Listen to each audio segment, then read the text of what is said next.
যাই, আজান দিচ্ছে, নামাজটা পড়ে আসি। ভাই শোনেন।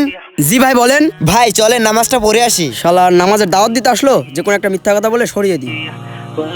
ভাই আমার খুব শরীর খারাপ, আপনি যান, আমি অন্যদিন যাবনি। আচ্ছা ভাই ঠিক আছে, আমি যাই তাহলে।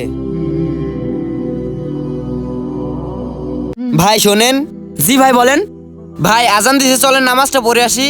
আজকেও আসলো, আজকেও যে কোনো একটা মিথ্যা কথা বলে দিই। ভাই আজকে আমার মাথা ব্যথা, আজকে আমি যাবো না, আপনি যান। ভাই সামান্য মাথা ব্যথার জন্য আল্লাহর কাছে এত বড় একটা অজুহাত দেখাচ্ছেন? মহান আল্লাহ তাআলা মানুষকে রোগ ব্যাধি দিয়েও পরীক্ষা করেন।